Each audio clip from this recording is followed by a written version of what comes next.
Kalau kita bicara masalah usaha, gue dari apa ya, dari SMA udah mulai ya, SMA udah mulai. Dan yang namanya usaha tuh nggak ada sesuatu yang instan gitu kan. Kita pasti ngalamin suatu proses gitu kan. Dan banyak yang lihat keadaan gue udah kayak gini sekarang gitu. Cuman dia nggak tahu kalau misalkan gue dari SMA udah mulai dan gue udah sering gagal juga gitu kan. Dari SMA udah sekitar 6 usaha yang gue jalanin.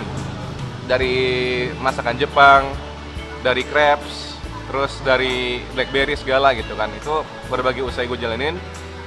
Ada beberapa yang gagal, ada juga yang berhasil, cuman itu membuat gue capek gitu kan. Karena bagi gue tuh yang namanya bisnis tuh kita harus menciptakan suatu sistem gitu kan. Karena emang tujuan bisnis apa sih gitu kan. Kita kan merdeka secara finansial, merdeka secara waktu juga gitu kan. Itu cita-cita gue gitu. Jadi dari satu usaha ke usaha lain, ya sistemnya ada yang berantakan. Gue belum tahu apa-apa kan, namanya juga anak SMA kan.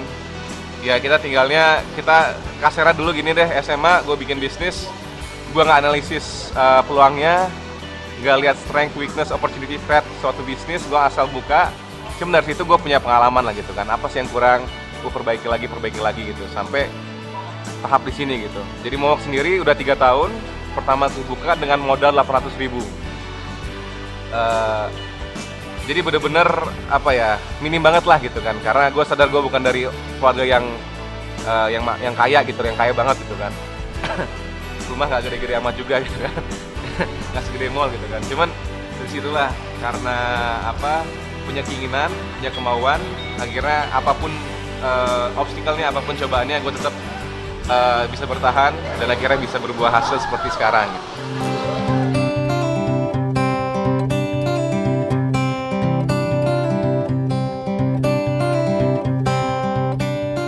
Gue emang punya cita-cita emang dari SMA pengen jadi seorang pengusaha kan, yang gue bilang ya banyak hal baik ketika kita terjun di dunia bisnis kan. Ya contohnya kita yang gue bilang merdeka waktu, merdeka finansial. Ketiga ada kita kerja sosial gitu kan. Apalagi kita sekarang banyak pengangguran di Indonesia, kita bisa bantu dari situ gitu kan. Kita buka lapangan kerja bagi anak-anak gitu kan.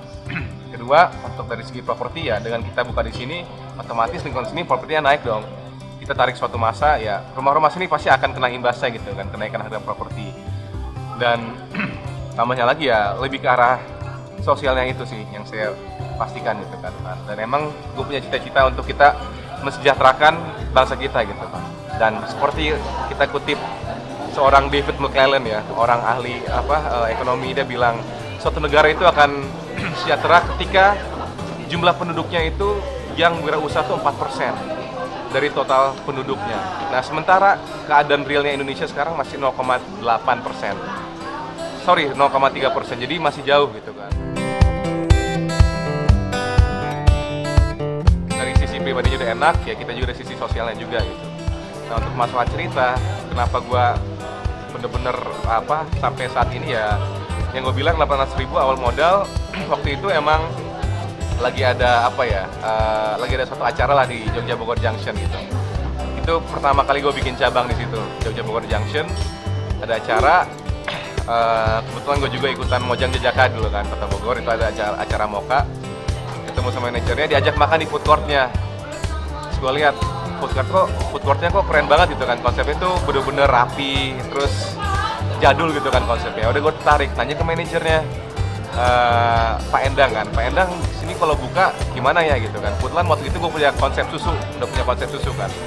Oh di sini kami ada sistem bagi hasil konsinyasi gitu. Jadi 20% dari omset itu masuk ke manajemen, 80% untuk kita. Jadi contohnya kita jual satu produk 10.000, 2.000 buat mereka, 8.000 buat kita. Tapi enaknya di situ, enaknya bagi hasil adalah kita nggak perlu keluar uang besar di awal untuk sewa. Pertama, kedua, booth counter itu sediakan dari mereka. Jadi kita tinggal masukin gelas dan susu. Ya udah, akhirnya pas gue tahu bagi hasil seperti itu, ya udah, why not? Gue bikin proposalnya, gue bikin fast foodnya gitu, susu dan perasa gitu. Dan kembali lagi waktu itu gue bener-bener belum punya apa-apa, dalam arti cuman sebuah idea doang. Kita kasih fast food ke mereka dan mereka minat, suka, akhirnya gue diterima, Merlis itu buka di situ. bulan pertama kedua mulai meningkat, bagus respon dari marketnya. Gue diversifikasi produk, kasih yogurt, jual juga milkshake, mulai rame, baru di situ berani menggandeng investor, gitu kan. Jadi ketika punya portofolio, gue gandeng investor di situ. Itu untuk pemodalan itu supaya lebih besar lagi gitu. Besar, kita buka di tempat-tempat sempat di Botani, sempat di RP, cuman namanya bisnis kan kita nggak tahu naik turun. Sampai saat ini ada 3 cabang, yaitu resto yang di sini, Jogja Bogor Junction, sama di IPB, itu yang bertahan 3-3 itu.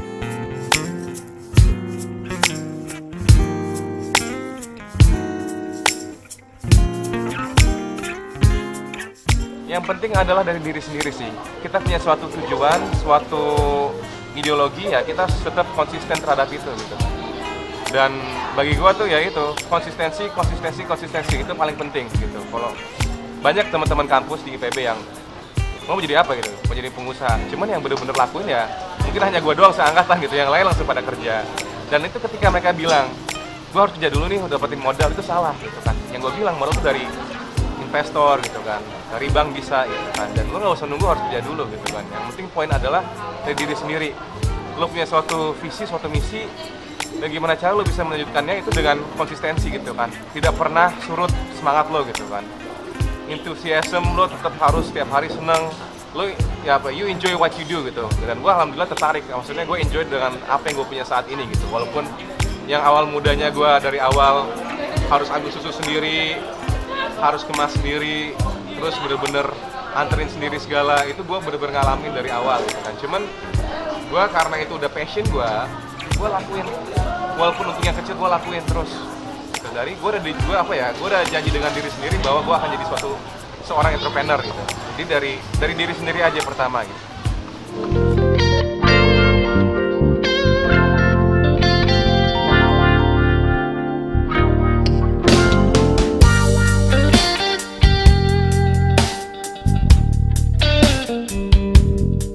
Kalau kita bicara dari awal, sebenarnya ini cerita lucu sih. Gue punya seorang sahabat, dia rumah di Sentul, itu gede banget, rumahnya udah gede banget, yang gue bilang segede mall lah, segede Botani Store, rumahnya gede banget. Tapi bokapnya dia tuh tiap hari tuh ada di situ, gitu. Seolah-olah tuh nggak kerja gitu, tiap hari mancing, barbekyuan, main golf gitu kan. Ya gue bandingin dengan bokap gue. Jadi bokap gue tuh seorang S3, ilmuwan, bidang kehutanan. Cuman secara finansial ya yang gue bilang cukup, cuman ya nggak sampai mewah lah, nggak sampai mall lah rumah gue gitu, nggak segede mall gitu kan. Di situ gue mulai lihat kok beda di sini gitu loh. Bokap gue yang tiap hari pulang pergi Jakarta capek, nggak ada waktu buat keluarga, hasilnya kok gini-gini aja gitu kan. Sedangkan teman gue ini, bokapnya teman gue ini kok tiap hari santai sama teman-temannya, nongkrong enak, ada waktu buat keluarga, tajir mampus gitu kan. Boleh sih. Akhirnya di situ lihat, gue tanya, bokap lo apa sih gitu kan? Oh, bokap gue pengusaha gitu. Nah, situ gue mulai belajar. Yang tadi mau jadi dokter, akhirnya langsung 180 derajat berubah menjadi pengusaha.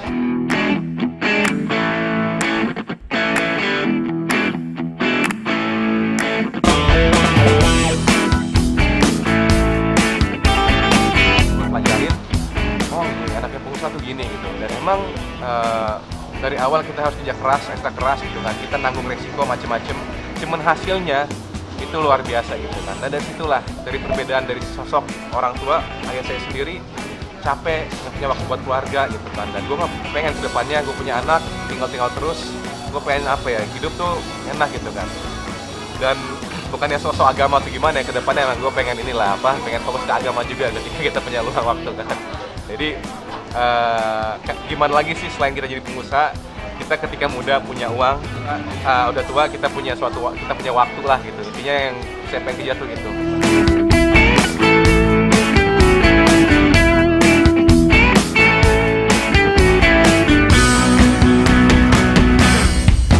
Dan kedua, ketika gua riset, banyak emang cerita-cerita seperti Elang Gumilang gitu kan, yang mahasiswa cuman dia udah punya perumahan, punya properti dan bisa bisnis gitu. Ada juga kalau kita lihat Donald Trump juga main properti besar gitu kan.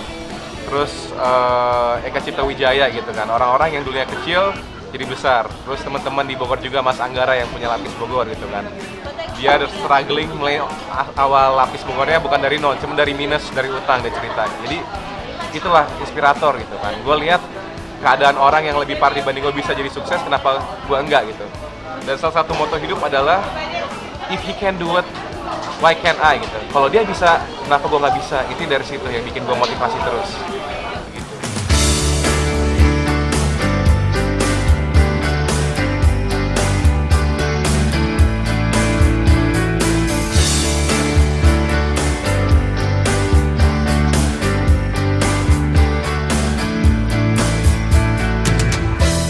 Oke, good night afternoon. Thank you. Bagi pengunjung yang mau datang ke Mogok, silakan. Lo belum gaul kalau lo belum pernah kesini, oke? Ditunggu kesini ya semua ya.